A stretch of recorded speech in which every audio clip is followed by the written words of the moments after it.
Hello everybody, welcome to this demonstration of upgrading F5 Big IP platform. I just wanted to make this quick and short video so that because all the other videos online are not covering all of these steps, and all these steps are very important to get a proper and successful upgrade without any issues or with minimum issues. So hopefully you will like and share the video, and once this video goes live, we will eliminate all the upgrade issues forever, and there shall be no other failed F5 upgrades. So let's begin with the steps first of all. So these are the steps which you need to follow for the upgrade to go smoothly. And let me go with the first one. So hardware and software matrix. What this means is you need to confirm that the upgrade version which you are selecting is supported by the hardware. So if you go to this page and you scroll down around, you just need to type Big IP hardware software matrix into Google and it will show you this page. So as you see, the new series devices, which is the I series products, are supporting 17, 16, and 15x. Mainly, they will mostly support all the versions. But if you go here, you can see some of the older versions are not supporting some of the new. The older products are not, older models are not supporting some of the new versions. And if you do this upgrade, if you try to upgrade this platform to version 16, it it will go through the upgrade will won't have issue mostly, but the problem is F5 technical support will not support your device if you face any issues. So hence it's very important that you do not upgrade to a firmware OS which is not supported by your hardware model. And to check this hardware model, you just need to go to the Big IP platform, go to device management, devices, choose your device, and let me get my pen, my awesome pen over here, and the model platform name should be right there. So it won't, this is a lab environment, so of course you don't see any hardware names over here, but you will see that and on your production devices, and then you just come and compare that with your feedback. Nope. And you will compare that with the model over here and choose your version. Now once you choose your version, the next step to go to is the F5 master key backup. This you can do from the CLI by and the command if F5 mku-k. We need to do this because if your device is if the upgrade fails and your device needs to go through some RMA and you are getting a new device, so you need to rekey the new device with this key. Let me show you how you get this key. I am on the CLI here. You just log in and then you type F5 mku-key, and this is the key which you get. This key is actually used by F5 to encrypt your certificate private keys, your passwords, your secrets on the device. And when you do the RMA and you get a new device, you need to use the F5 mku-r command and rekey the device. You can look that up as well. I'm not sure if the command is R or something else. Anyway, moving on to the upgrade now. Once you do the master key backup, look at this. I have it twice on my list. You don't need that. I'm gonna take this away. And then you go to the UCS backup. This is the easiest step. You just go to your hardware, your F5 device, go to system archive, and you perform the backup by using create. And ideally I should tell you that you should choose the host name and then you should give it a date. Many people have really bad habits when it comes to naming devices. You should choose the host name and you should choose the date when you're creating the backup, so you can easily find it, and then you click save and this does the backup. All right, easy peasy. Moving along, ISO image upload and MD5. All right, so image uploading is, again, I have this path open over here. So you go to your device and you go all the way to system, and then you go here. Oh, how to remove this? Okay, you go to software management, image list. You just import. The import button is all the way over here. Here, big circle for you. All right, and you import you choose your file. Where is my upgrade file? Okay, wherever that is, you choose the file and you click import. It performs a simple upload procedure, and voila. So I have already done the import, and if you see, this is the 16 version. This is the version here, mentions the date, the size, all the good stuff. And if you want to see the current version, it's mentioned over here, and you can also see that by keeping your mouse on the host name on the top left corner. And once this is the upload of the image, once the image is uploaded, MD5 checksum. Now, for the MD5 checksum, you first need to upload the checksum to the device. And I think many people do not know this, but you can do that from this page as well. Let me show you that. All right. So to upload the image, upload the MD5, you come here to the same image. It says image over here, but you can just select it. Go to the MD5 file. See the naming. The naming of the file is always going to be the file name and the .md5, and that's it. Go to the file and you click upload, and it takes the file with it. So you choose the file here and upload, and it takes the file, then you import it, and this creates the similar upload bar, shows you that it's 100%. And sometimes what happens is it doesn't redirect you to the previous page. So you can just click image, and you will not see the MD5 over here. That's something you can see on the CLI only. So let's go to the CLI now, and if you reach the CLI, you can do a cd /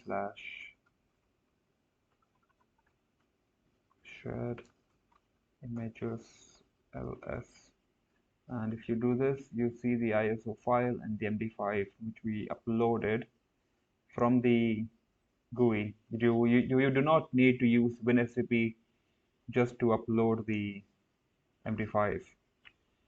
And once you have done that, the command to check the MD5, the hash, the MD5 hash is MD5 sum, and the file name .md5. Let's try it out. I do not, maybe I'm getting the command wrong, but I'm in the directory now with MD5, and I put MD5 sum, I press test tab, I go here and I do MD5 and I press OK, and yep, this is the MD5 file. MD5 I've got for this command, but what do I do if I want to check it? Okay, let's wait for this and see what happens. Boom, yo, we're back. And if you see, it shows you the MD5 that it's okay, means it found a match. But if you only just want to see the MD5, this is the command over here, and it shows you the MD5 of. The problem is this is the MD5 of this file, so that's not what we need. We need to do MD5 check bigip.md5, and then it does the runs the MD5 on the ISO file and gives you the OK answer. Okay, moving along. So next step we have is to verify the config load.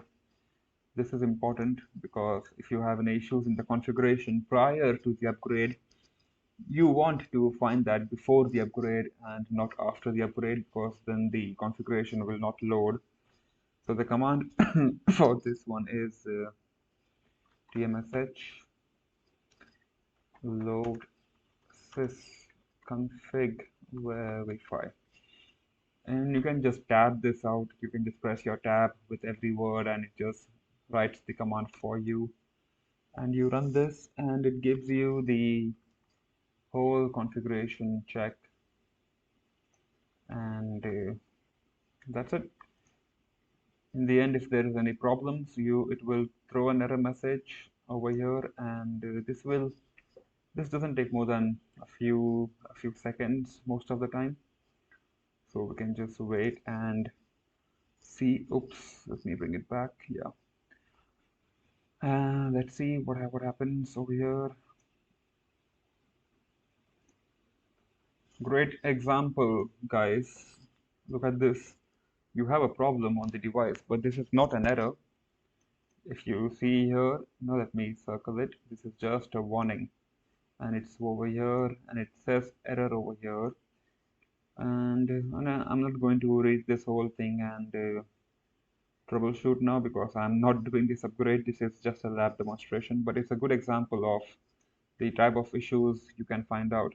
If this was a production environment and I was to go ahead with the upgrade without doing this check, there is a very good chance that this configuration loading would have failed. And then when the configuration load fails, you need to go into the bigip.conf file and figure out the error and modify the configuration in the text file itself, which I will get to in the troubleshooting step over here. So the config load step is amazing. It shows you the issue and you catch the issue before it becomes the issue. All right, let's get to the step number 7, license reactivation. This step is also very important. And let me just add something. It has to be before installing the OS. So this is, I think many people do not understand this. So what people think is you can just go to the device, you click and install and then do the license activation, but that's not how it works. You need to do the step before you do the install of the device. And to do the license activation, again, you just go to system over here. All right, and let me remove this. Go to system, go to, oops, where am I? Licenses, okay. And you just do a reactivation, just reactivate. Now my device has internet connectivity, so I'm going to use the automatic way, but you can do the manual way as well. And when you do next with the manual method, in fact, during upgrades, I think it's just better to go the manual way because in production environments, internet access is always a big question mark on the device. Sometimes the device is going through a proxy. So what happens is you have your big IP and you have a proxy in the middle over here. Oops, I can't write with this. Okay, and the proxy goes to the internet, and sometimes the connectivity to f5.com is blocked. It needs connectivity to this server. So that's why if you are in a maintenance window, I would recommend to not waste time with the automatic option and you just do the manual method. and you go to the page, copy the dossier, paste it over here. That I'm not sure if you can see this, but there is a button over here which says next. So you paste it, you go next.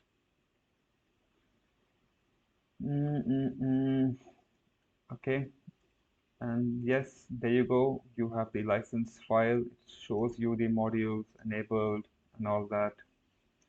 So just Control A, copy the whole thing with Control C, go back to the device, paste it, and then click next. I'm not going to do it here because it takes a lot of time, and I want to keep the video smaller, right?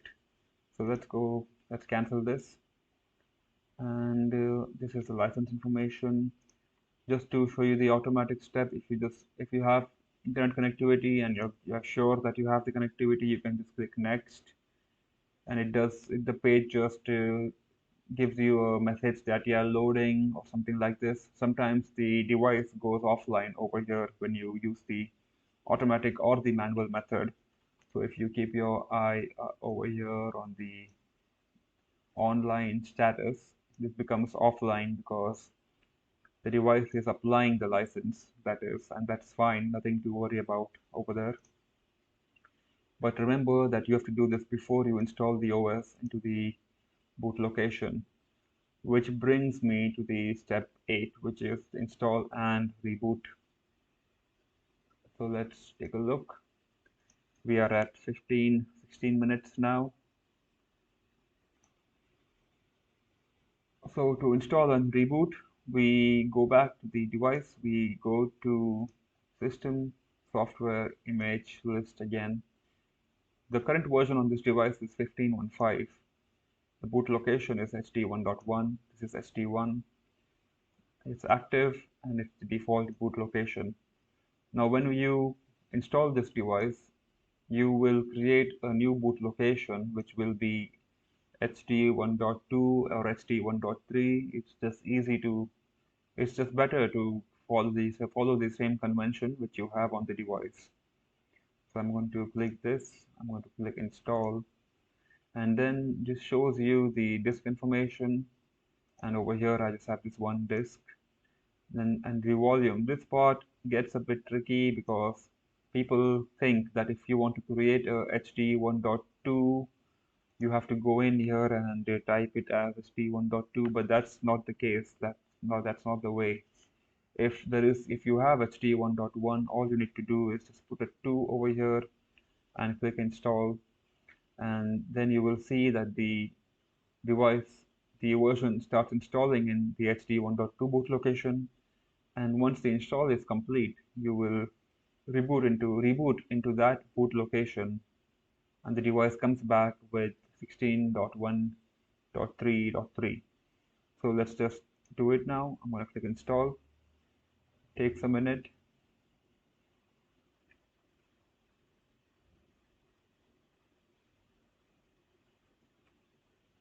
So if the device is not showing you anything, you can just go back to the image list and do a refresh of the page. And yep, here we go. It's running the installation. It's at 0% right now. And as you see, I did not type 1.2. I just wrote 2 and it created the boot location. And it's doing its thing now. It's doing the installation. So I'm just going to pause the video for some second, for a minute, till the installation gets done, and I'm going to become back, or I'm going to be back, or then we will look at some troubleshooting issues. You know what? I will not pause the video because the I have not done the license reactivation on this anyway, and we already have some issues going on with the device, so I am not going to go through with this reboot right now. But let's look at some troubleshooting steps as before we close the video, because what happens is sometimes the device reboots and comes back into the new version, and you will see a message which says configuration loading failure. and you go back to your CLI in that case. So the CLI access will come back, and I mean, it just depends on the problem you have, but the configuration load, usually what happens, you will just see a note over here somewhere, somewhere over here, that the configuration is not loading and the device has some issues, and it wants you to fix that configuration. So the way to do that would be you go to your WinSAP. Let me bring that onto the screen. So, and you find out the bigip.conf file. This file contains the configuration details of the device. All the virtual servers and pool members are in this file, and you can find that in the root config directory. If you go to root, you go to config, and you just hit B on your keyboard, and it takes you to this file.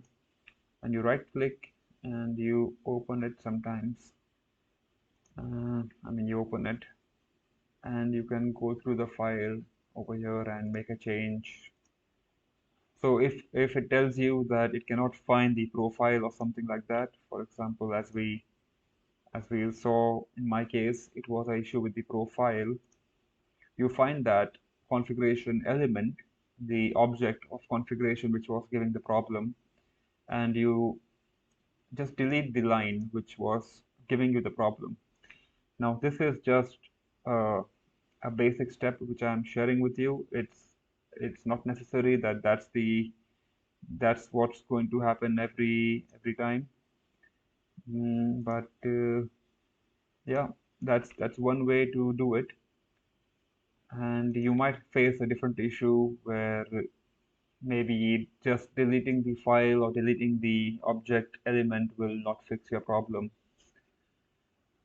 And on closing thoughts, if the upgrade has, let's say if you missed the step to install the license before the installing of the OS, that also gives you the same error. It tells you that configuration has failed to load because some objects are not licensed. In that case, most of the time, and if you are lucky enough, you can simply go to the license page and reactivate after the upgrade and the config, and then you just go back to your CLI. Let me get that. Okay, and you go to pmsh, and you again do the load sysconfig verify, and once if the verification goes through smoothly, you just do a load sysconfig, and the device will load the configuration, and the message which you have on the GUI which said that the configuration is not loading because of license issues will should go away. But if that's not happening, you might have to revert to the previous version, which I think is something we can look at in another video. This is already 20 minutes and 23 minutes. And on the closing note, let me know how you found this brief introduction to Big IP upgrades. You can copy down these steps and save it somewhere in a notepad file, or I would say you should get organized, use some software like Notion or something to save all your things so you don't lose it.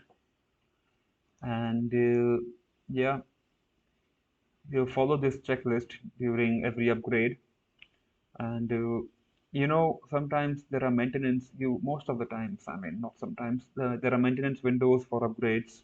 So what I recommend is you follow all these steps a day before before your actual upgrade. You do the backups, do the master. Oh, I'm sorry. You do the master key backups. You do the UCS backups. You upload the images. Do the license reactivation. Do the install of the device into the new boot location. And once all of this is done in your maintenance window, the only thing which you have to do is to perform the reboot of the device. Right? Because if you did the license installation and you did the OS installation, you just have to perform the reboot of the device. And okay, I think I forgot to copy that one. Let me just show you what a reboot looks like. You just go to the same page, you go to boot locations. As you see here, we just have one boot location, HT 1.1, and once this install goes through, you will see HT 1.2 over there as well. So I think maybe I should pause it and wait for this thing to get over and show you how to reboot. Let me pause the video for a few minutes. And we are back. So the install is complete. 16.13 HT 1.2. It's not active. It is not the default boot location yet, and the install status is complete.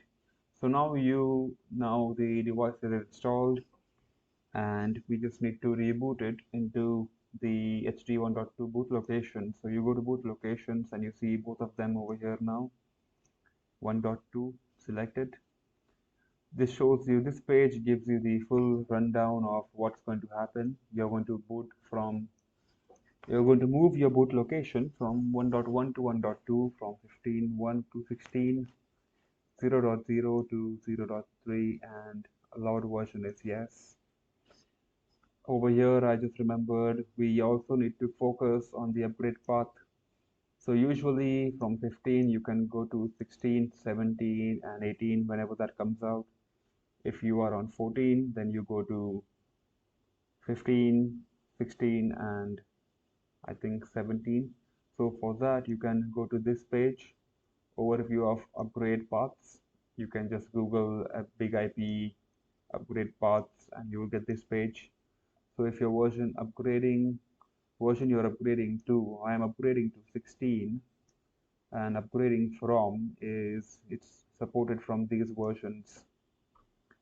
So coming back to the boot location page, the final allowed version and install configuration has to be yes, and source volume means from where it should get the configuration. So the source volume is all going to be HT 1.1, which is the only boot location I have on the device, and it will copy the configuration from there to the 16.133 and then boot the device. Now remember that if you are doing this the other way, if you are downgrading from the 16.1.3 to 15.1.5, you do not need to use this option. You just need to select no. That's because when you downgrade, the previous version will already have the configuration and will use that configuration to boot and load the configuration from that source volume. Anyway, I think the video is quite big. So again, use this checklist and let me know what do you think about the video in the comments.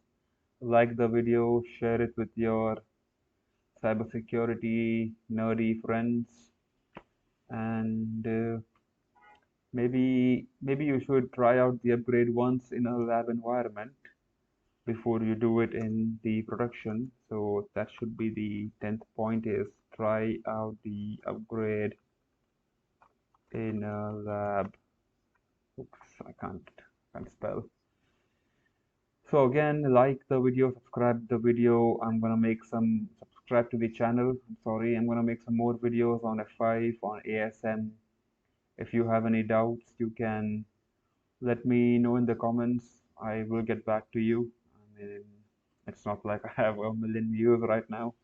So, okay, thank you for watching and good luck. Bye bye. Take care.